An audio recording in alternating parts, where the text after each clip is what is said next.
নমস্কার। আজকের প্রতিবেদনে আপনাদের সকলকে স্বাগত জানাই।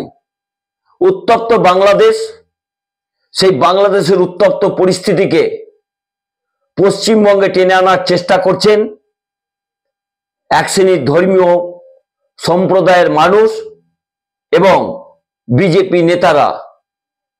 বিজেপি নেতাদের কি মস্তিষ্ক একেবারেই কাজ করছে না? আজকে হরিণঘাটার বিজেপি বিধায়ক অসীম সরকার বলেছেন, অবিলম্বে বাংলাদেশে যে 2 কোটি 2.5 কোটি হিন্দু রয়েছে তাদের পশ্চিমবঙ্গে আনতে এবং এ রাজ্যের যারা মুসলমানরা রয়েছেন তাদের বাংলাদেশে পাঠাতেন। এই কথা শুনলে ঘোড়াতেও হাসবে। অন্যদিকে ভারতীয় জনতা পার্টির পক্ষ থেকে বারবার অনুপ্রবেশ নিয়ে তৃণমূল কংগ্রেসকে দায়ী করা হয়। আজকে একজন শুভেন্দু অধিকারী ঘনিষ্ঠ মহারাজ, অত্যন্ত বিতর্কিত একজন নেতা,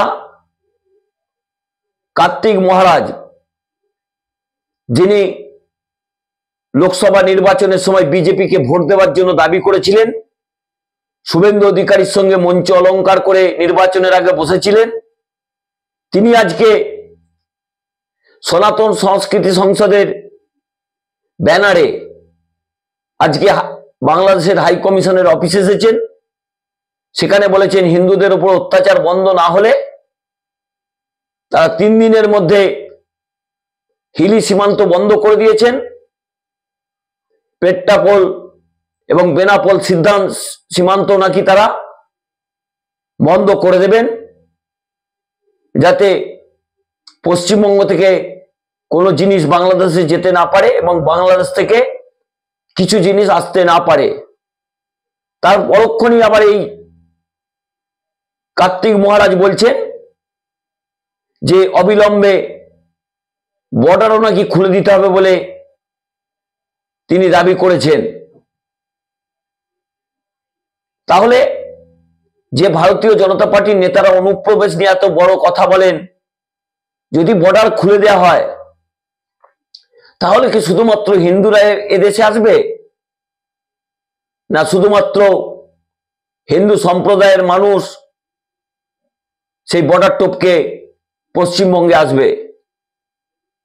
সেখানে বাজ বিচার কে করবে? সেখানে তো সমস্ত ধর্মের মানুষ যারা অত্যাচারিত হচ্ছেন তারা চলে আসবেন। কারণ শুধুমাত্র হিন্দুরা অত্যাচারিত হচ্ছেন তা নয়, সেখানে বিভিন্ন জামাত বিরোধী যে রাজনৈতিক দলগুলো রয়েছে সেই দলের নেতা কর্মীরাও আক্রান্ত হচ্ছেন, তারাও তো বর্ডার দিয়ে চলে আসবেন।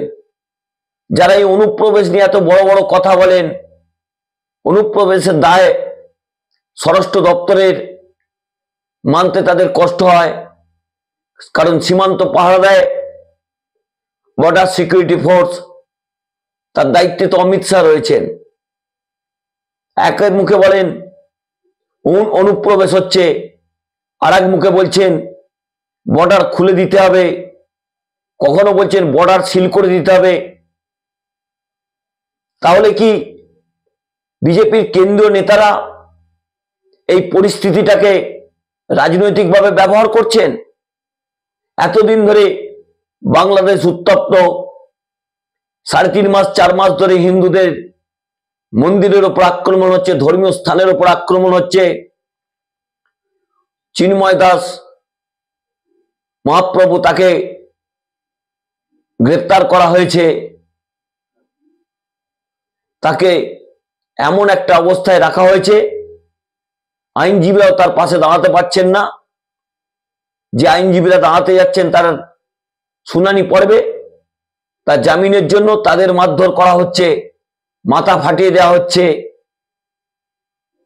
তারপরেও ভারত সরকার চুপ করে রয়েছেন। তারা কি দেখতে চাইছেন বাংলাদেশের রাজনীতি কিভাবে বাংলায় বিজেপির শক্তি বৃদ্ধি করে? সেই ঘোলা জলে মাছ ধরছেন বিজেপির নেতারা। যেভাবে বাংলাদেশের রাজনীতিকে পশ্চিমবঙ্গে টেনে আনা হচ্ছে। যে নেতারা আজকে পশ্চিমবঙ্গে এই আন্দোলন করছেন, কখনো হিলি সীমান্তে যাচ্ছেন, কখনো পেট্রোপোলে যাচ্ছেন, বেনাপোলে যাচ্ছেন, তারা কেন দিল্লিতে যাচ্ছেন না? কেন বিদেশ দপ্তরের অফিসের সামনে যাচ্ছেন না? প্রধানমন্ত্রীর দপ্তরের সামনে যাচ্ছেন না? কারণ এই সিদ্ধান্ত তো নিতে পারেন প্রধানমন্ত্রী, বিদেশ মন্ত্রী।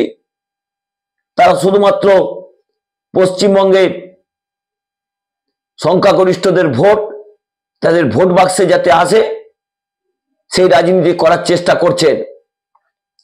ইতিমধ্যে রাজ্যের মুখ্যমন্ত্রী তিনি ধর্মীয় লড়াইয়ের বিরুদ্ধে দাঁড়িয়ে বলেছেন অবিলম্বে রাষ্ট্রসংঘের সহযোগিতায় শান্তি সেনা পাঠিয়ে অশান্ত বাংলাদেশকে শান্ত করার দাবি করেছেন।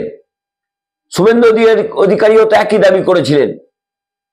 কিন্তু গত কয়েকদিন ধরে যেভাবে ধর্মীয় মিটিং মিছিল হচ্ছে এবং যে সময় পশ্চিমবঙ্গে ওয়াকফ যে বিল কেন্দ্রীয় সরকার আনছে, সেখানে এক শ্রেণীর ধর্মীয় মানুষ তারা আন্দোলন করছেন, সেই সময় বাংলাদেশের অশান্ত পরিবেশকে যেভাবে বাংলাতে আনার চেষ্টা হচ্ছে, তাতে কিন্তু অন্য রাজনীতির গন্ধ পাওয়া যাচ্ছে।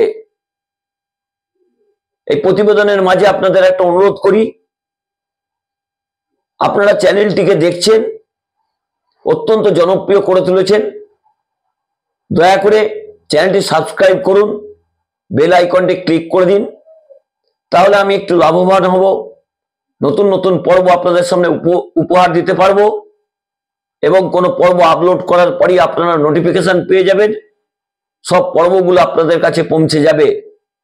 তাই একই আবেদন বারবার করছি, তার জন্য ক্ষমা করবেন। অর্থাৎ যে কথা বলছিলাম, যে ভারতবর্ষের প্রধানমন্ত্রী, বিদেশ মন্ত্রী পুরো বিষয়টি তারা দেখছেন। আজকে অসীম সরকার তিনি হরিণঘাটা ভারতীয় জনতা পার্টির বিধায়ক, তিনি যে বিস্ফোরক মন্তব্য করেছেন তা তো বাংলার সংস্কৃতির সৃষ্টি, ধর্মীয় বিভাজনের বার্তায় দিচ্ছে।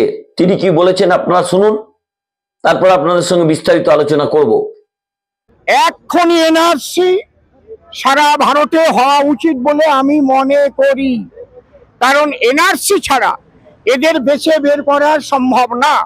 তার আগে যে হিন্দু, খ্রিস্টান, বৌদ্ধ, শিখ, জৈন, পার্সি সম্প্রদায়ের জন্য সিএ করা হয়েছে, অতি সরলতার মাধ্যমে, আইনি সরলতার মাধ্যমে এদের নাগরিকত্ব সুরক্ষা দিয়ে অতি সত্বর এনআরসি যদি করা যায়, তাহলে এই মৌলবাদীদের বেছে বেছে খুঁটে খুঁটে বের করা যায় বলে এটা আমার মতামত।